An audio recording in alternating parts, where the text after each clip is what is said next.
nakutili botana kabasantu kolie nalanda nzela ya bosantu kasi molenge ekosakinga mpe nazalaki mwana mobe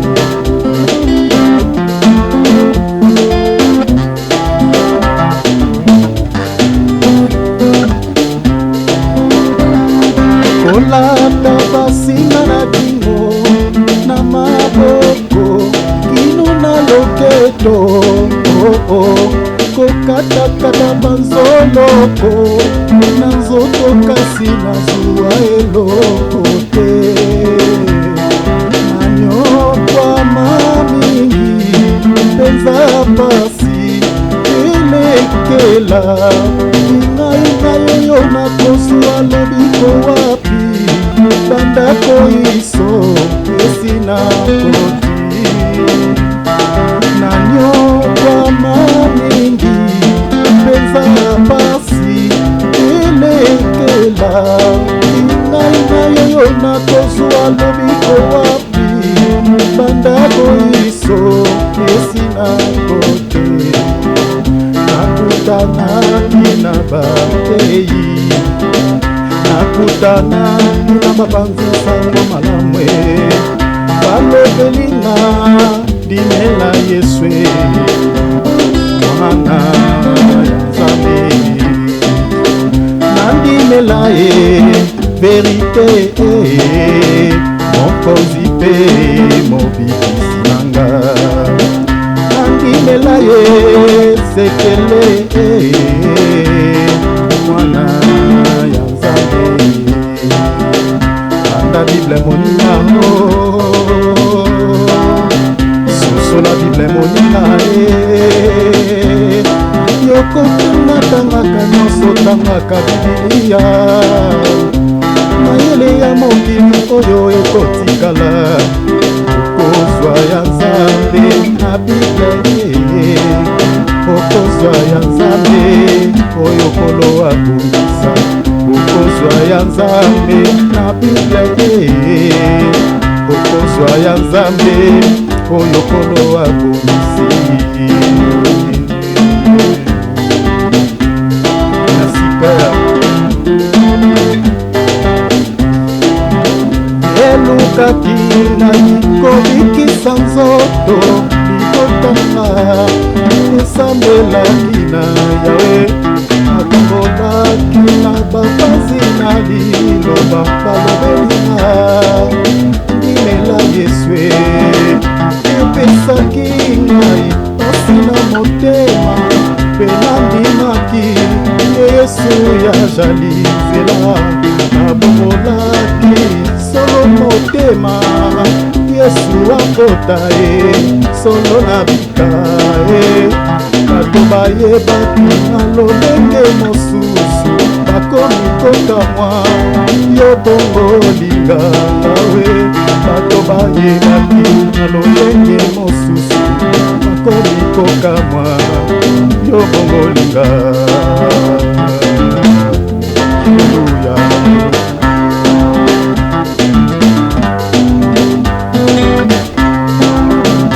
elukaki ngai kobikisa nzoto libotanga esambelaki na yawe batambolaki na bapanzi na liloba balobelinga ndimela yeswe epesaki ngai pasi na motema mpe nandimaki yesu ya jali nzela nabomolaki solo motema yesu akota solo na bika bato bayebaki na lolenge mosusu bakomi kokamwa yo bongo linga yawe bato bayebaki na lolenge mosusu bakomi kokamwa yo bongo linga mette la mer je l'aime bien il mette la mer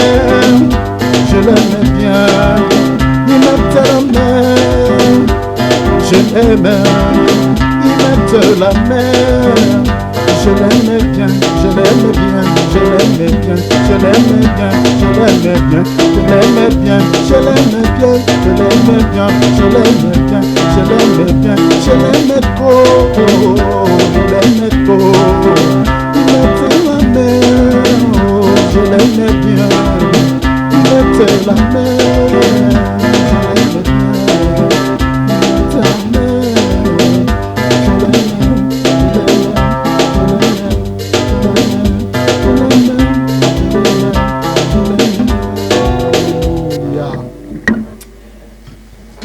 Que le nom du Seigneur Jésus-Christ soit béni. Alléluia. May the name of the Lord be blessed. Gloire à Dieu, mes frères et sœurs. Nous entamons directement notre sujet. Dear brothers and sisters, let's take our Bible and notes. Alléluia. Voilà, nous sommes en train de partager sur l'ouverture de cette sceau. We are sharing about the opening of the seventh seals. Je crois que aujourd'hui nous allons terminer. Je vais faire un effort de pouvoir parler sur la trompette de fête et puis des combats. Today I will speak about the trumpet of feasts and the trumpet of fight. Et comme demain c'est notre dernier jour de cette semaine, je crois que par la grâce de Dieu, comme je vous avais dit, on ne va pas terminer cette thématique. Donc, si Dieu le veut, on reviendra peut-être plus tard, mais la semaine d'après, on parlera sur un autre sujet. Tomorrow we will try to finish, and the week, the week after, we will start another subject. Donc, demain, nous allons parler par la grâce de Dieu, si Dieu le veut, sur l'ouverture du premier sceau. Et on va toucher juste peut-être l'ouverture, pardon, la première trompette, et puis deuxième trompette, et puis je vais directement parler du septième trompette. Quand même, vous compreniez le contenu de cette trompette. Quand on parle de trompette, première trompette jusqu'au septième, c'est quoi? Donc demain, on va même palper, juste pour que vous ayez quand même une idée par rapport à cela. Tomorrow we will speak about the trumpets, so the two first ones and the seventh ones.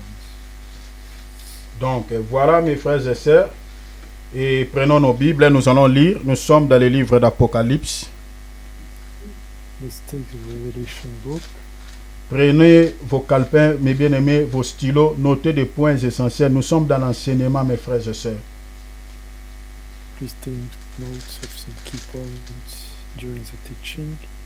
La vie éternelle, mes bien-aimés, ce n'est pas de fréquenter chaque dimanche l'église ou d'aller même au jour de semaine. La vie éternelle, c'est de posséder la connaissance du Seigneur Jésus-Christ. Eternal life is not to go to the church, but to have knowledge of our Lord. Vraiment, je suis en train d'insister. C'est pour cela que je me suis attelé sur des trompettes pour que vous compreniez que, mes bien-aimés, les salis, quand on parle du salis là, mes bien-aimés, ce n'est pas des blabla tout ce qu'on rencontre aux gens. La vie éternelle, c'est de posséder la connaissance de Jésus, avoir la connaissance et être capable de pouvoir le démontrer même aux autres. So you have to know a lot of things. You have to get the knowledge of our Lord and to get the capacity to demonstrate it. Avant qu'on lise l'Apocalypse, c'est une parenthèse que j'ouvre, je referme. Lisons des versets pour que vous compreniez que je suis en train de vous dire des choses qui sont écrites dans la parole. Prenons Ephésiens 4. As a parenthesis to prove this in the Bible. Ici, on nous parle le rôle des ministères. Qui dit ministère, c'est-à-dire les ministères établis au sein de l'Église. We will see the different ministries in the church. Parmi ces ministères, nous en avons au moins 5. We have 5 ministries. Il y a le ministère pastoral, évangélique. Pastor and evangelic ministries. Ministère pastoral, apostolat. Apostles ministry. Et nous avons ministère prophétique et doctoral. and also the prophetic and doctor. Ces 5 ministères sont établis dans l'église. Donc, dans une église, on doit retrouver ces 5 ministères. Apôtre, pasteur, prophète, donc ces 5-là. These 5 ministries, we should find them in the church. Le but de ces 5 ministères, c'est de pouvoir nourrir l'épouse du Seigneur. The goal of these 5 ministries is to feed the wife of the Lord, the church. Regardez maintenant ce que je viens de vous dire tout à l'heure. Regardez ce que la Bible dit. Suivez la lecture. Si vous avez la Bible à côté, lisez avec nous. Nous sommes dans Ephésiens 4. Nous allons lire à partir du verset 11 jusqu'au verset 14. Let's take Ephesians chapter 4. J'attire vraiment votre attention, mes bien-aimés, parce que ce que nous sommes en train de partager là, mes bien-aimés, cela est lié à notre salut. Donc, qu'on touche à ma vie, je ne sais pas qu'on touche quoi, mais ça, mes bien-aimés, on ne blague pas. C'est une vie sans fin. Donc, si on te retire ça, mes bien-aimés, c'est fini. Here we are talking about things and details which are very important for your eternal life. Donc, vous devez avoir ces soucis d'avoir la connaissance de ce Jésus que nous sommes en train de parler là. You have to be worried to get this knowledge. Regarde ce que la Bible dit. Et il a donné les uns comme apôtres. 1, 2, les autres comme prophètes. 2, 3, les autres comme évangélistes.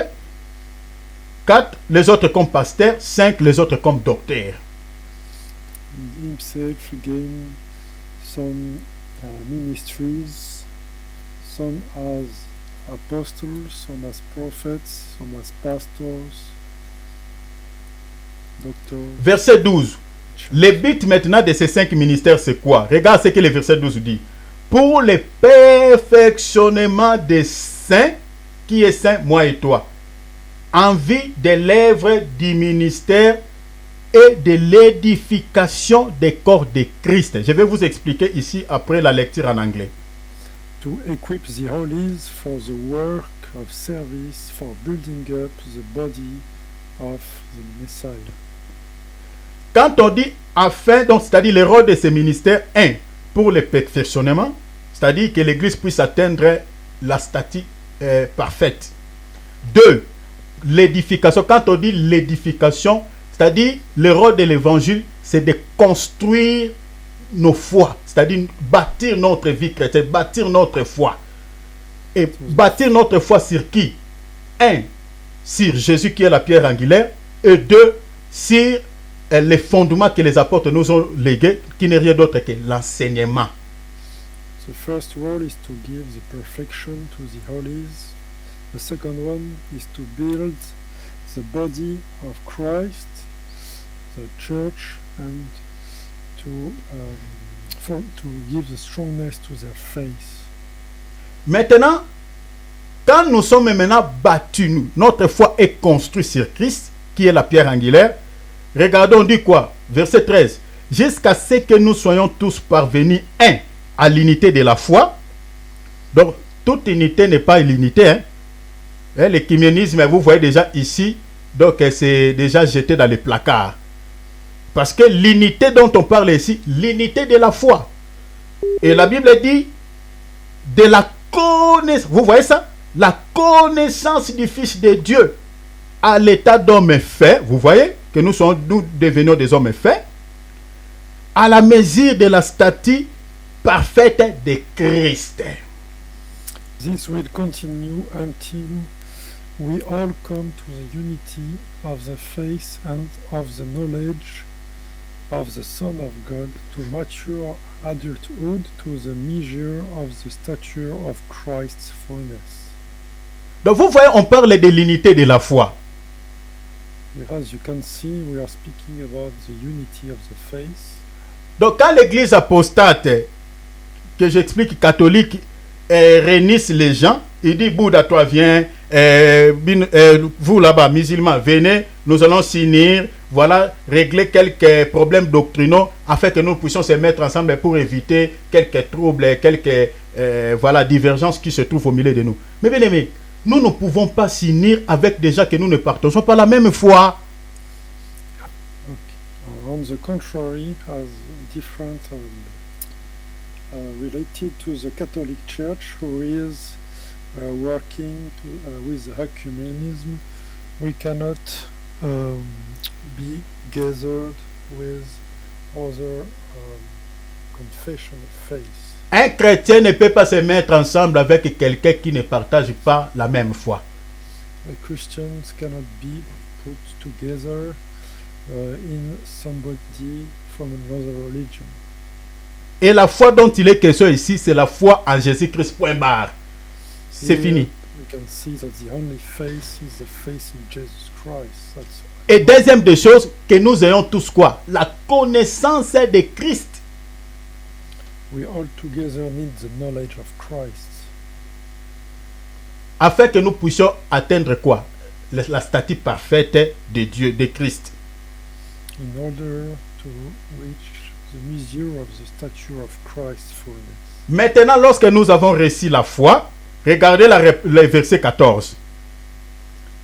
Look, La Bible dit, afin que nous ne soyons plus des enfants flottants, voyez, emportés à tout vent des doctrines par la tromperie des hommes, par leurs ruses, dans les moyens de séduction.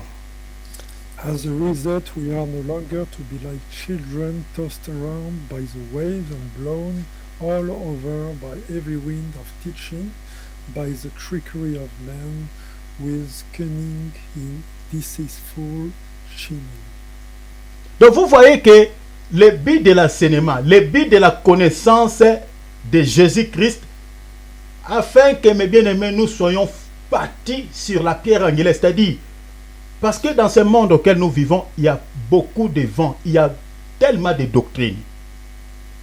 The goal as children of God is to be built upper the cornerstone and to be built up. Aujourd'hui, si vous voyez certains chrétiens, on dit, il y a une dame là-bas, lui aussi il confesse le nom de Jésus, mais il te donne un peu du sel.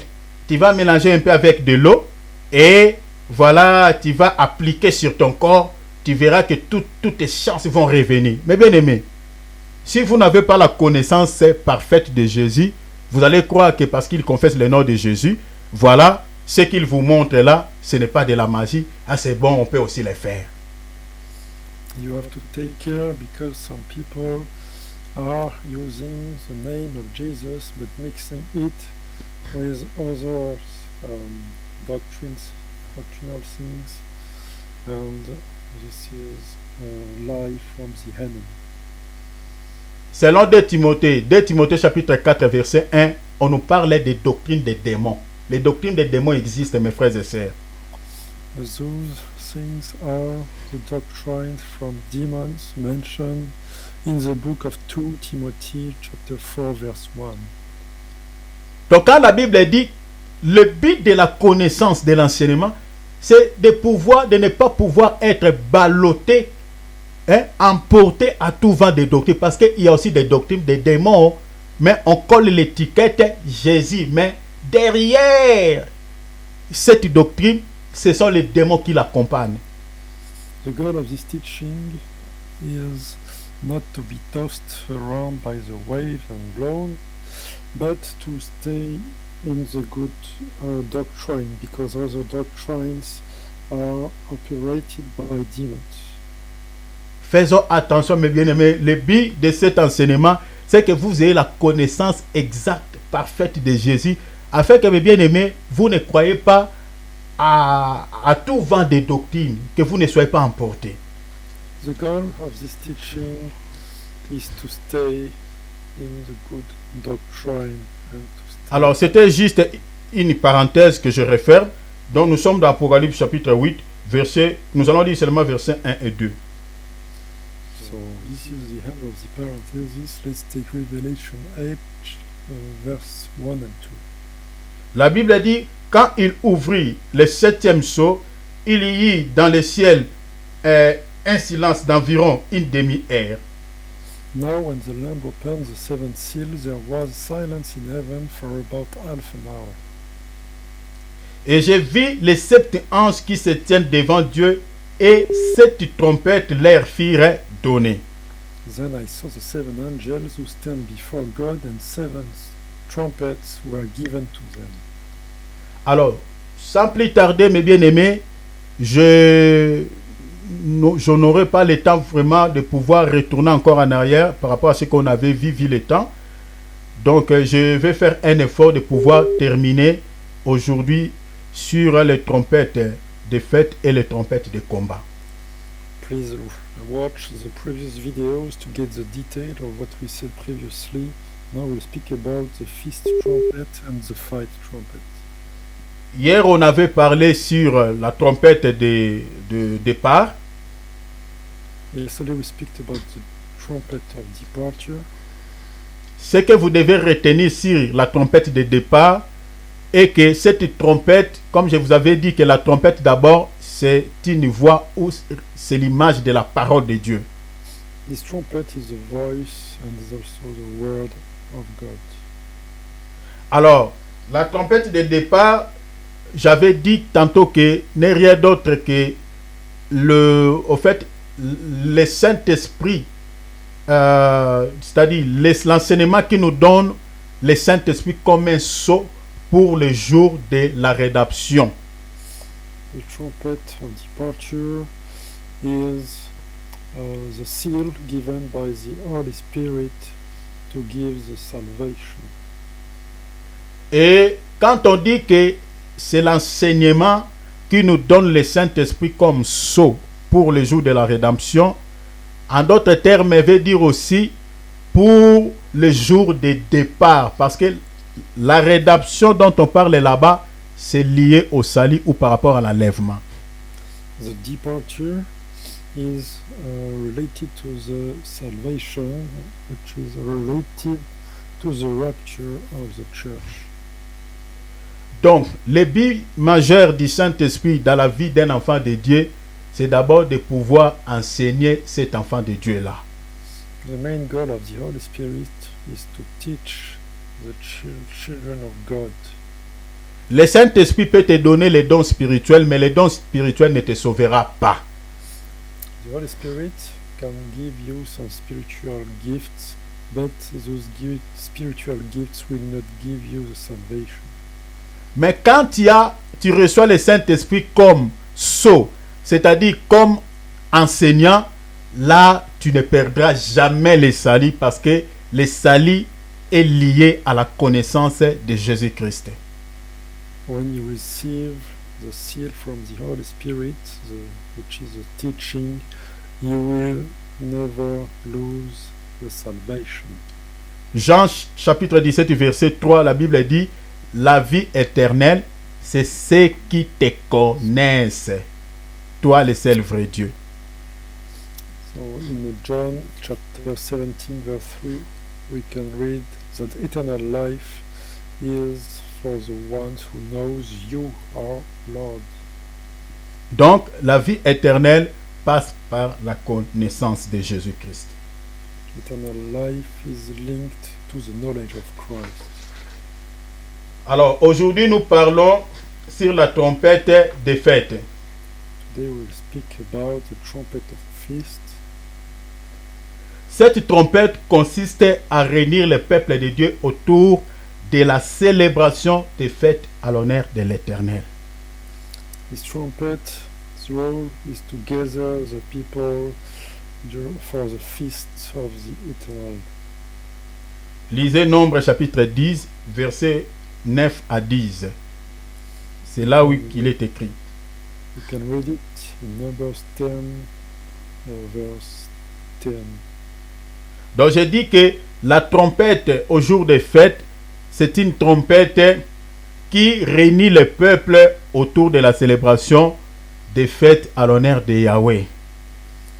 So this one is to gather the people for the feast of Adonai or Yahweh or God. Donc, c'est-à-dire, chaque fois qu'il y a une fête, on doit sonner la trompette. Every time there is a feast, we have to sound the trumpet. Alors, pour comprendre ce type de trompette qui réunit le peuple autour des fêtes de Yahweh, il faut d'abord comprendre en Israël, il y avait combien de fêtes de l'Éternel. So we have first to study how many feasts we have in Israel that time.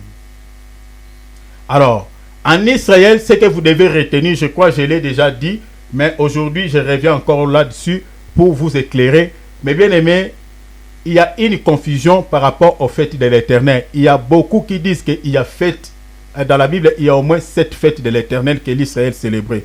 Mais la Bible ne dit pas ça. Some people are saying there are 7 feasts that Israel was celebrating, but the Bible is not saying this. Aujourd'hui, comme récemment ici, je crois que les dimanches passés ou les dimanches, je ne sais pas, on a célébré, soi-disant, Pâques comme une fête. Alors que dans la Bible, la Pâques n'a jamais été une fête. Previously, we celebrated Easter feast, but Easter is not a feast in the Bible. Dans la Bible, la Pâques, c'est une cérémonie. In the Bible, Easter is a ceremony. Aujourd'hui, la Pâques, je peux dire, donc chez nous les nations, ça ressemble aux fêtes de l'indépendance d'Israël. So a ceremony for us as nations is like the Independence Day feast. Parce que c'était le jour de leur délivrance en Égypte, le jour où Dieu leur avait accordé la délivrance, la raison pour laquelle ils font cette cérémonie qu'on appelle Pâques, pour commémorer ce jour-là, c'est-à-dire leur souffrance et la manière dont Dieu leur avait accordé la délivrance. It was a ceremony to remember them, the freedom our God gave to them. Et après la Pâque, maintenant, il y a une fête qu'on appelle fête de pain sans levain. After Easter, we can see that there is a feast called Rapidement, the Feast of the Unleavened Bread. rapidement, retenez qu'en Israël, il y avait 3 fêtes de l'Éternel. Remember that in Israel there were 3 feasts. Je vais vous donner aussi des textes à l'appui. Some scriptures will follow. Notez d'abord, premièrement, nous avons la fête des pains sans levain. The first one is the Feast of Unleavened Bread. Deuxièmement, nous avons la fête des moissons ou de Pentecôte. So the second one is the Harvest Festival or Pentecost Feast. Et en dernier lieu, nous avons la fête des tabernacles. C'est fini. And the last one is the Feast of Tabernacles. Alors, les 4 cérémonies que les gens appellent les fêtes, ce n'est pas des fêtes. Prenons par exemple, comme je viens de dire, Pâques, c'est une cérémonie qui précède la fête des pains sans levain. The 4 others are ceremonies, like Easter, which is coming previously to the Feast of Unleavened Bread. Nous avons les prémices que les gens appellent les fêtes. Les prémices n'ont jamais été une fête. C'est une cérémonie où on prenait le premier récolte de champs. Le sacrificateur devait prendre ça, faire quelques rituels, c'est-à-dire agiter ça des 2 côtés. Et cette cérémonie précédait la fête, ce qu'on appelle la fête des moissons. So another ceremony who is the Feast of the First Fruit. During this one, the sacrificator was making a service. Ce que les gens appellent fête des trompettes, les trompettes n'ont jamais été une fête, c'était seulement le jour où le peuple s'est reposé. The other ceremony, called the Trumpet Festival, was a day during during which one the people was having rest. L'expiation n'a jamais été une fête. C'était le jour où les souverains sacrificateurs entraient une fois par an dans les lieux très saints. So the other ceremony, which is called by mistake the Feast of Atonement, is the day the sacrificator was entering the place called the most holy place. Donc je suis en train de dire qu'en Israël, il y a 3 fêtes. So in Israel, remember that there are 3 feasts. Notez les Écritures, 2 Chroniques chapitre 8, versets 12 à 13. First scripture is in 2 Chronicles chapter 8 verse 12 to 13. Et notez encore Exode chapitre 23, versets 14 à 17. You have also Exodus chapter 23 verse 14 to 17. Notez encore Deutéronome chapitre 16, 15 à 17. You have also Deuteronomy chapter 16 verse 15 to 17. Tous ces passages-là nous montrent noir sur blanc qu'en Israël, il n'y avait que 3 fêtes. These verses are giving you the proof that there were only 3 feasts in Israel. Alors, selon Nombre chapitre 10, la Bible dit, pendant ces fêtes, on devait faire quoi? On devait sonner la trompette. During this feast, the people were asked to sound the trumpets. Alors, ces fêtes-là, sur le plan spirituel, représentent quoi? Ça parle de quoi? Parce que si on reste seulement sur la lettre, le fait, alors on n'a pas la vie. What do these feasts represent in the Revelation? This is to get the life. D'abord, ce que vous devez retenir, toutes ces fêtes-là que nous venons de citer, c'était l'ombre des choses à venir. Les réalités de ces fêtes, c'était la personne du Seigneur Jésus-Christ. All these feasts were the shadow of the coming events. So was in the revelation of Jesus Christ. Selon quelle écriture? Colossiens chapitre 2, verset 16 à 17. According to Colossians chapter 2 verse 16 to 17. La réalité de ces fêtes, c'était la vie du Seigneur Jésus-Christ, selon ces passages. The reality of these feasts were the life of our Lord Jesus Christ. Alors, comme je viens de vous dire que nous avons 3 fêtes, c'est-à-dire le pain sans levain. So we have 3 feasts.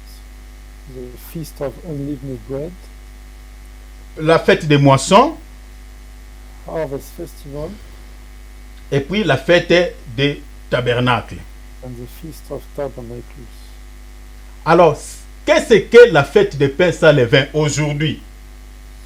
What is the feast of unleavened bread?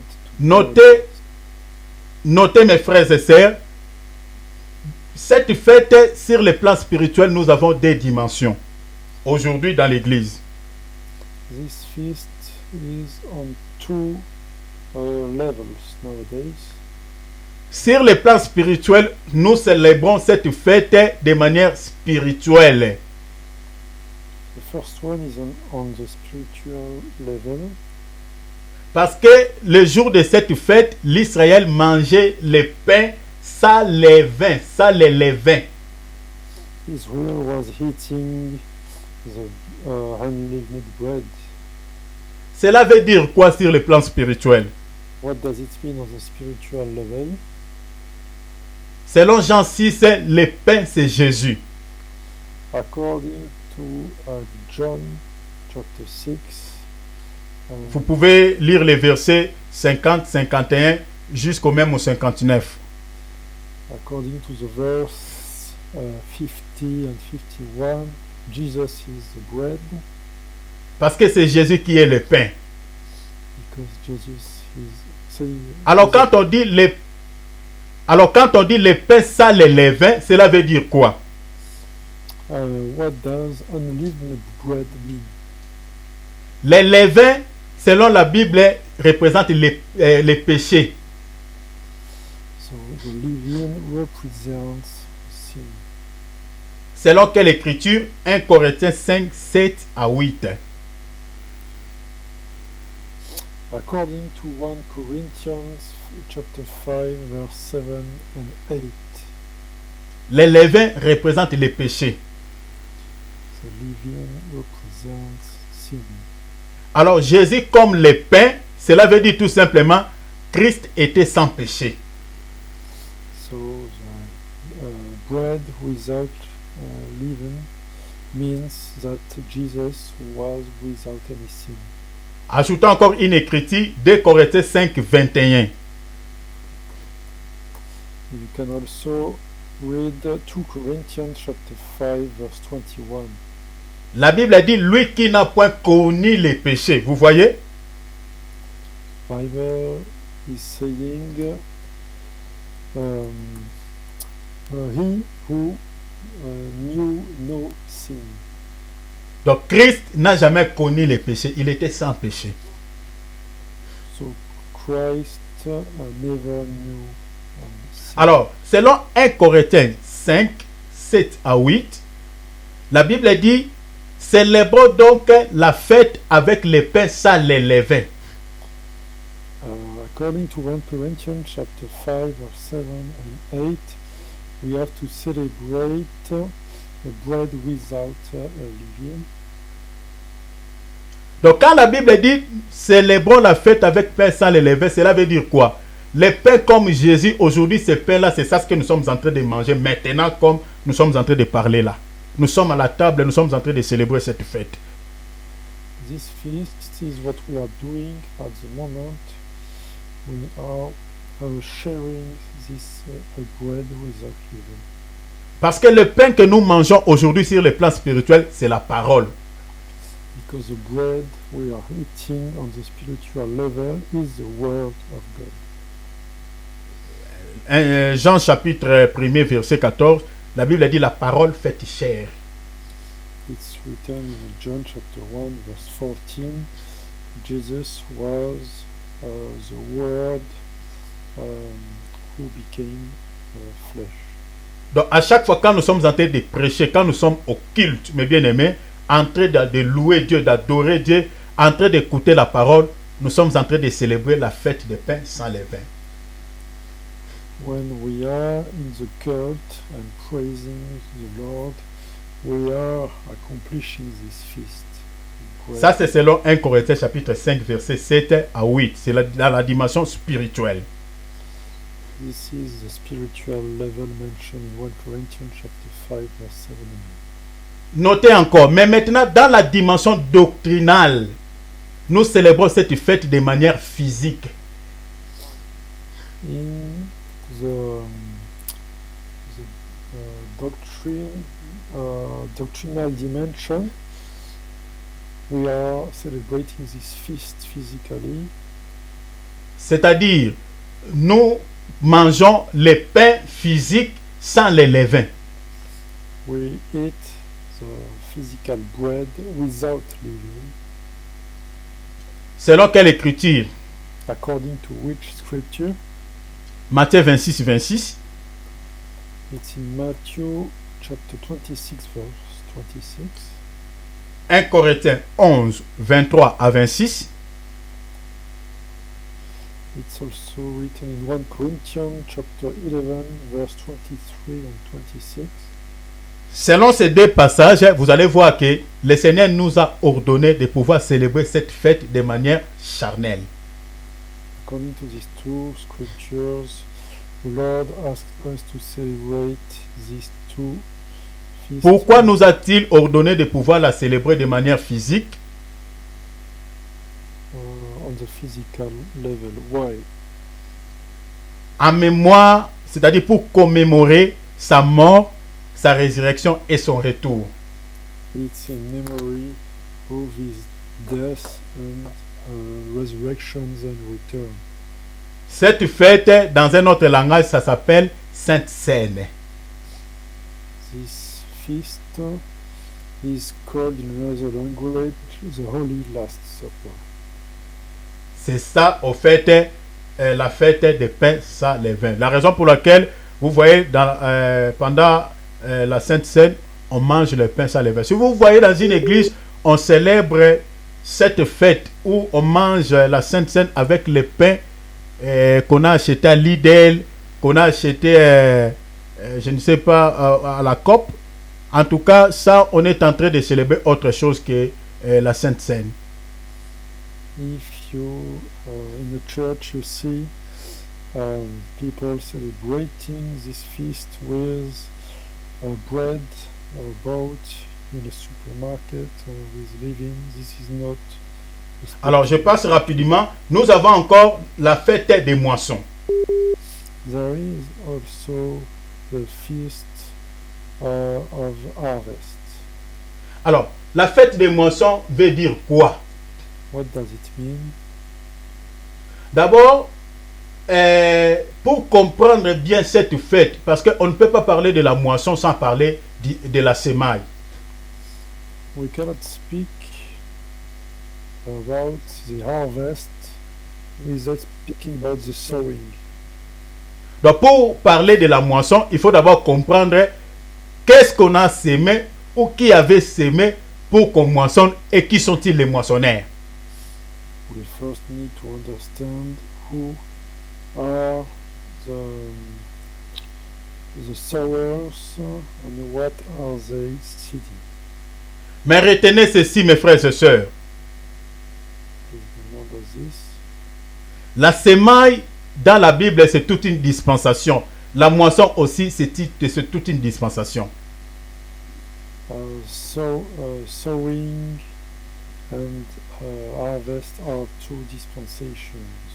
La semaille, c'est la dispensation de la loi, ou communément appelée l'ancienne alliance. Et le moissonnage, c'est la dispensation de la grâce qu'on appelle la nouvelle alliance. So the sowing is a dispensation of the law, and the harvest is a dispensation of the grace. Maintenant, regardez. Quand je dis que la semaille, c'est la dispensation de la loi, c'est par rapport à une écriture. Je crois que vu le temps passe vite, mais vous allez lire ça calmement à la maison. Notez Jean chapitre 4. Jean chapitre 4. Vous allez lire à partir du verset 35 jusqu'au verset 38. If you read John chapter 4 verse 35 to 38, you can see that the sowing is a dispensation of the law. Le Seigneur dit ceci. Je vous ai envoyé moissonner dans les champs des autres. Les autres ont travaillé et vous, vous êtes entrés dans leur travail.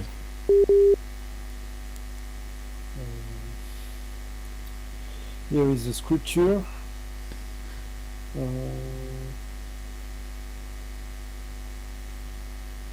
Lisons cela, mon frère Cyril, pour que ça soit clair pour toi.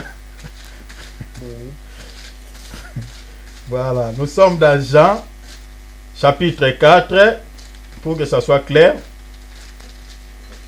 Lisons quand même une écriture. Jean chapitre 4, nous sommes dans les versets. On va pas lire tout lire, mais lisons quand même les versets 38. Je vous ai envoyé moissonner ce que vous n'avez pas travaillé. D'autres ont travaillé et vous êtes entrés dans leur travail. Let's take the verse 38. I sent you to reap what you haven't worked for. Others have worked hard and you have joined in their work. Ici, le Seigneur s'adresse à qui? C'est une interrogatoire, moi-même je vais répondre.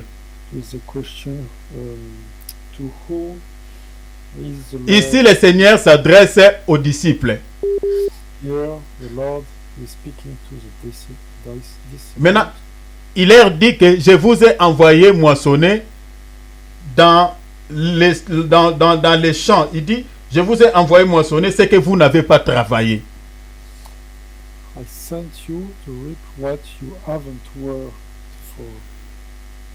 Donc, il envoie ses disciples d'aller faire quoi? Les moissonnages. So he's sending his disciples to the harvest work. Dans quel champ? Les champs que les disciples n'ont pas travaillé. In which field? In the fields they haven't worked for. Et qui ont travaillé? Who worked previously? Ceux qui ont travaillé ici, mes bien-aimés, ce sont les prophètes du Tanakh. So those are the prophets of the Tanakh, De l'Ancien Testament, en fait. of the Old Covenant. Mes bien-aimés, dans la loi, les prophètes n'ont jamais fait les moissonnages. In the law dispensation, prophets never made the harvest. Toute la dispensation de Moïse, c'était la semaille. The dispensation of Moses was sowing. Les moissonnages commencent depuis la venue du Seigneur Jésus-Christ jusqu'à la fin du monde. The harvest is starting from the arrival of our Lord Jesus Christ towards the end of this world. Même Dieu, dans l'Ancien Testament, il était le semeur. Il n'était pas quelqu'un qui entendait faire la moisson. Il était toujours en train de semer, même l'Éternel. Even our God was a sower in the Old Testament. Lisez Ésaïe 55 à partir du verset 10 et 11. You can read this in Isaiah chapter 55, verse 10 and 11. Il dit, comme la pluie tombe du ciel, ne retourne jamais sans donner la sémence au semeur, il est ainsi de ma parole. Donc, il compare sa parole à la sémence. Donc, Dieu était un semeur. Our God is comparing his word as a sowing, as you can read in this verse. Donc, vous comprenez que l'ancienne alliance, c'était toute une période de la semaille. Tu as lu quel verset, mon frère, pardon? C'est Ésaïe chapitre 55, 10 à 11. Oui, tu n'as lu qu'un sur les deux, non? Alors, vous comprenez que Dieu était un semeur. So God was a sower. Je t'attends plus le volume, mon frère Cyril. God Est-ce que vous was a m'entendez? sower. Yes. Le son est parti. Je n'ai plus le retour. Hein. Je ne sais pas pourquoi. God is a Je n'ai sower. plus le retour. Est-ce que vous m'entendez WhatsApp, Zoom? Oui, Oui. on vous Oh. attend. Oh là. Attends, je vais me connecter.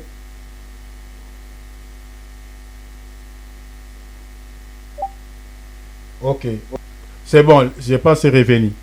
Gloire à Dieu. Donc j'ai eu un petit souci avec la connexion. Ici, je ne sais pas pourquoi. Alors, je suis en train de dire que dans l'ancienne alliance, Dieu était un semeur. In the Old Covenant, God was a sower. Alors, donc la dispensation de la loi, retenez ça, mes bien-aimés, par cœur, c'était le temps de la semaille. The dispensation of the law was the time of the sowing. Selon Jean chapitre 4, 35 à 38. According to John chapter 4, verse 35 to 38.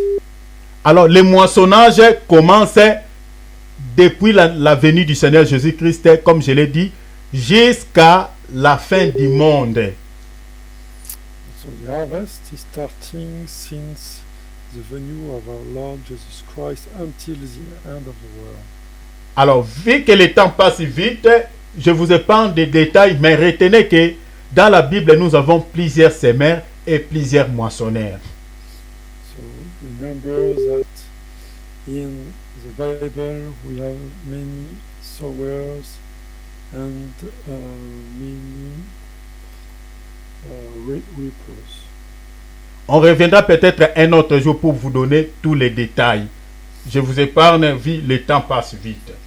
We may come back on this subject another day to give more details. Oh, alors, aujourd'hui, de quelle manière nous célébrons cette fête des moissons? Nowadays, how do we celebrate this feast of the harvest? Le moissonnage, selon la Bible, c'est lorsque une âme est sauvée, lorsque une âme est gagnée en Christ. C'est ça ce qu'on appelle moissonnage.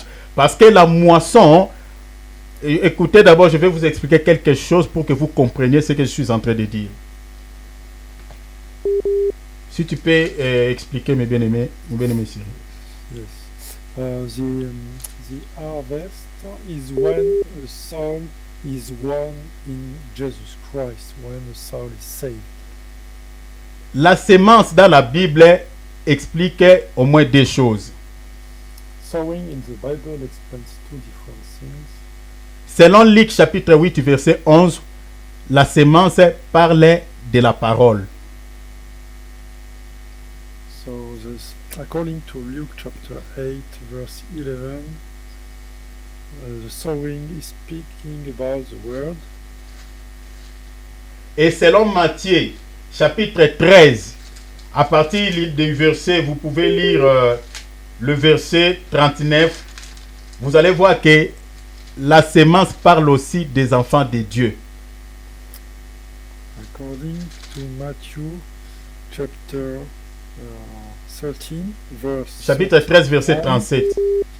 37, the sowing is also speaking about the children of God. Donc la sémence parle de la parole et la sémence parle aussi des fils de Dieu ou des enfants de Dieu. So the sowing is speaking about the word of God and also the children of God. Alors aujourd'hui, tel que nous sommes là, le moissonnage, c'est lorsque une âme est gagnée en Christ. So the harvest is when a soul is won in Jesus Christ. Aujourd'hui, ceux qui sont en train d'accomplir aussi l'œuvre, prenons par exemple l'œuvre des prophètes, c'est aussi les ministres de Dieu, c'est-à-dire nous sémons la parole dans la vie des gens qui ne connaissent pas Christ et nous avons comme récolte lorsque ces âmes-là sont sauvées, lorsque quelqu'un quitte le monde, abandonne la vie des péchés, il s'est converti à Christ, c'est ça le moissonnage, c'est-à-dire nous avons récolté une sémence, c'est-à-dire qui est enfant de Dieu, parce que la sémence, comme je vous ai dit, c'est les enfants de Dieu. Quand quelqu'un est converti et devenu enfant de Dieu, c'est ça ce qu'on appelle moissonnage. So nowadays we are making the same work as the prophets, and when we make the harvest, we get some soul won in Jesus Christ because they've been converted to Christ. Rappelez-vous, le Seigneur dit ceci, lorsque une âme se convertit au Seigneur, il y a une fête au ciel. Remember what Jesus Christ said, when a soul converted to Christ, there is a feast in heaven. Donc, il y a une fête au ciel parce qu'il y a une âme qui s'est convertie en Christ. So there is a feast in the heaven each time a soul got converted in Jesus Christ. Cette fête-là n'est rien d'autre que la fête des moissons. This is the feast of the harvest. Et dans nos ensembles aussi, la plupart des ensembles, on a l'habitude aussi d'accueillir avec la joie des nouveaux venus ou des nouveaux convertis. In our church, we have the habit to welcome with joy the newcomers and also the new converted people. Ça, j'ai expliqué seulement la première dimension du moissonnage. This was the first level in the revelation of the harvest. Mais il y a encore un autre moissonnage qui se fera à la fin du monde, selon Matthieu chapitre 13, verset 40-41. Donc c'est les anges. Là-bas, les moissonneurs seront des anges. There is a second harvest mentioned in the Bible. This is written in Matthew chapter 13, verse 40. The angels will make the harvest. Alors, vu le temps passe vite, il me reste au moins 10 à 15 minutes. Donc, je vais faire un effort, en tout cas que je termine ce sujet de fête. Alors, nous avons la fête des tabernacles. There is also the Feast of the Tabernacles. Cette fête aussi, on retrouve des dimensions. There are two levels. Nous avons la dimension spirituelle et la dimension physique. Spiritual one and the physical one. La dimension spirituelle, cette fête parle de la personne du Seigneur Jésus-Christ lui-même. So this feast is talking about the person of Jesus Christ himself. Cette fête est accomplie dans sa vie, c'est-à-dire dans la vie de Jésus-Christ. This one is accomplished in Jesus Christ's life. Si vous lisez Exode chapitre 26, verset 30, vous allez voir que, mon frère Cyril, on va lire ça rapidement. Exode 26, verset 30. La Bible dit, Dieu ici ordonne à Moïse, il dit, tu dresseras les tabernacles d'après les modèles qui t'est montré sur la montagne. If we take the scripture in Exodus chapter 26, verse 30, you are to raise up the tabernacle according to the plan which you were shown on the mountain. En réalité, si vous lisez littéralement, on dirait que Moïse avait vu un tabernacle physique au ciel. If you read literally, it looks like Moses saw a tabernacle in the sky. Mais Moïse n'avait pas vu un tabernacle physique dans le ciel. Loin de là, mes frères et sœurs. But Moses didn't see a physical tabernacle in heaven. Moïse avait vu un homme. Moses saw a man. Parce que la réponse se trouve dans Jean chapitre 2, versets 19 à 21. Jean chapitre 2, versets 19 à 21. Chapter 2, verse 19 to 21. Jésus dit quoi? Détruisez ce temple et en 3 jours je le relèverai. Jesus is saying, destroy this temple, and in 3 days I will rebuild it completely. Mais la réponse dans le verset 21, la Bible dit quoi? Il parlait du temple de son corps. And the answer just after is that the Lord was talking about his own body. Donc, le tabernacle dans la Bible, c'était un temple portatif. The tabernacle in the Bible was a portable temple. Donc, Jésus-Christ sur la terre, comme il marchait là, il était un temple portatif. Jesus Christ, when he was walking on this earth, was a portable temple. Donc, vous ne pouvez pas faire le culte en dehors du tabernacle. Parce que c'était ça comme ça, c'est comme ça que ça s'est passé dans la loi. You cannot proceed to the cult without the tabernacle. This was written in the law. Tel que nous sommes là, nous ne pouvons pas prier en dehors du nom de Jésus. Donc, c'est-à-dire, le culte est centré par lui. C'est-à-dire, il est au centre de notre réunion. Even now, we cannot pray without the tabernacle at the center. So the Jesus Christ is the center of our meeting. Dans la loi, Dieu n'exauçait aucune prière en dehors du tabernacle. In the law, our God was never granting a prayer outside the tabernacle. Aujourd'hui, pareil, Dieu n'exauce aucune prière en dehors de Jésus-Christ. Nowadays, our God doesn't grant any prayer outside of Jesus Christ. Jésus-Christ est le tabernacle par excellence. Jesus Christ is the tabernacle. Alors, sur le plan spirituel, Jésus comme tabernacle, cela veut dire quoi? On the spiritual level, when we say Jesus is the tabernacle, what does it mean? Jésus comme tabernacle, c'est-à-dire son corps, comme la Bible dit dans Jean 2, son corps là aujourd'hui c'est l'église. Donc c'est-à-dire tel que nous sommes là, nous sommes les tabernacles de Jésus, qui représentent les corps de Jésus. We are the tabernacle of Christ, which represents the body of Christ, the church. Parce que la Bible dit, lisez 1 Corinthiens 12, verset 27, la Bible dit, vous êtes les corps de Jésus. If you read 1 Corinthians chapter 12, verse 27, it is written that we are the body of Christ. Donc, le véritable tabernacle aujourd'hui, c'est le corps de Jésus que j'expliquais, l'église. The true tabernacle nowadays is the body of Christ, which is... Quand on se réunit dans la prière, dans un culte, nous sommes en train de célébrer la fête des tabernacles. When we meet all together in a cult, we are celebrating the Feast of Tabernacles.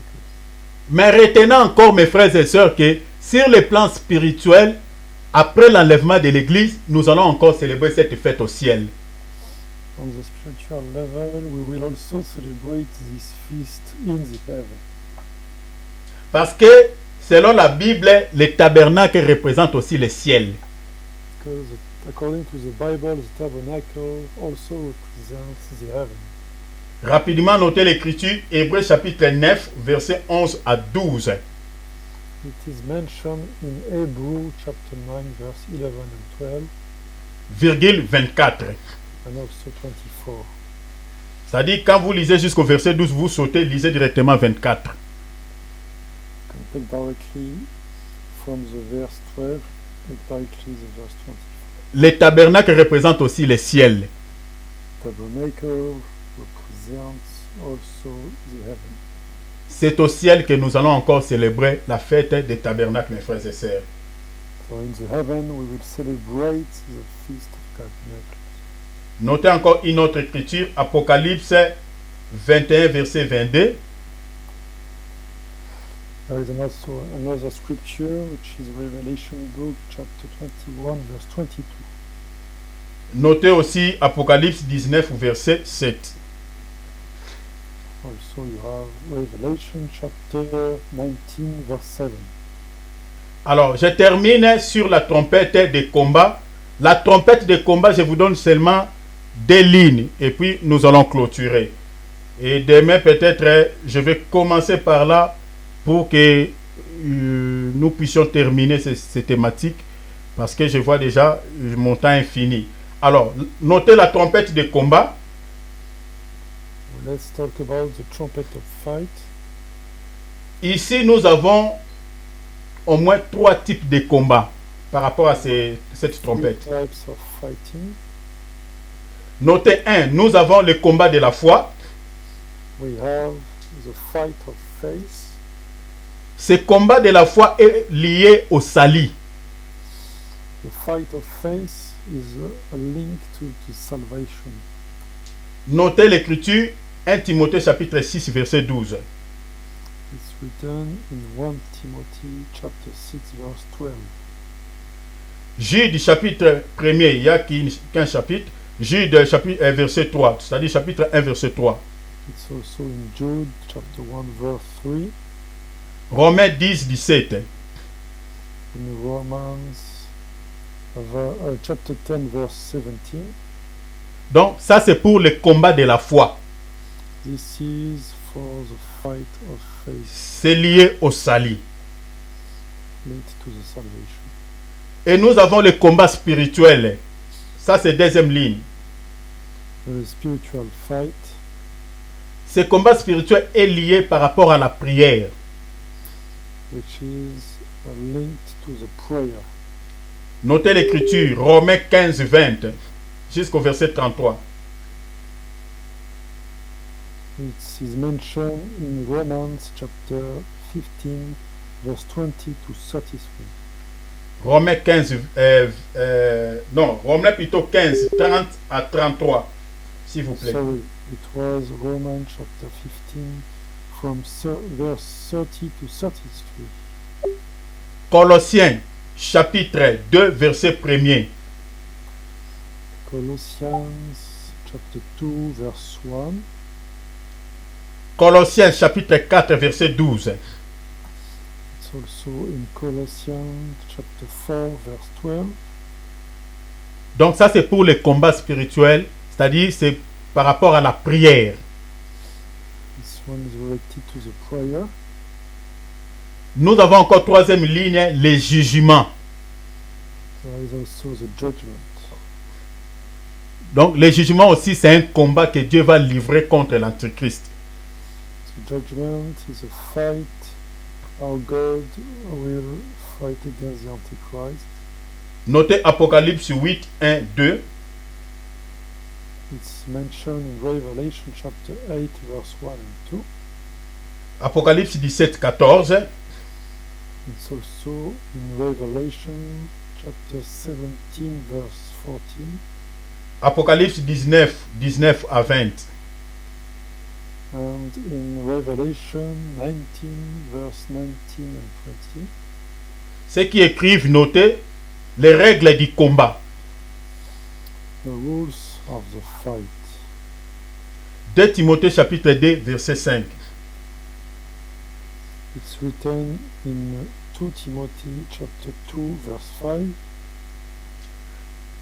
Parmi les règles du combat, nous avons la discipline. You have first the discipline. Notez, il y a une écriture ici que je n'ai pas notée. Bon, je vous donnerai ça demain. Je n'ai pas noté le livre. Et à part la discipline, voilà. On s'arrête là. Je crois que demain, je vous donnerai encore d'autres, quelques lignes. Je crois qu'on s'arrête là, vu mon temps est fini. Donc ça, c'est pour les combats, la trompette des combats. Et demain, je vais vous donner quelques petits détails par rapport à cette trompette. Et nous allons entrer directement aux premières trompettes. Le premier ange qui va sonner la trompette. Et on va lire aussi le deuxième ange qui va sonner la trompette. Et puis on va sauter, on prend directement septième trompette. Tomorrow we'll see the details to end these subjects, and we will see also the angels who will sound the trumpets. Merci infiniment pour le temps que vous avez accordé pour la parole. Dieu vous bénisse au nom de Jésus-Christ. Thank you very much for the time you gave to the word of God. God bless you in Jesus Christ. Vous avez la vie éternelle, mes bien-aimés, grâce à l'enseignement que nous sommes en train de vous donner. Eternal life is given by the teaching we are providing to you. Parce que c'est la connaissance de la personne du Seigneur Jésus-Christ qui nous donne la vie éternelle. Because the knowledge of the person of Jesus Christ is giving us eternal life.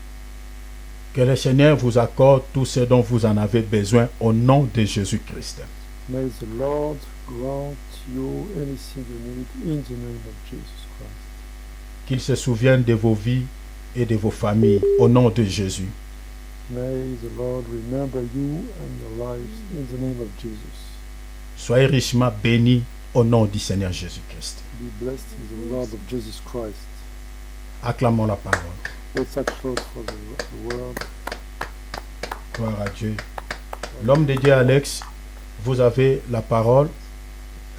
Juste un sujet et puis clôturer ce temps. Remet le peuple de Dieu entre les mains du Seigneur.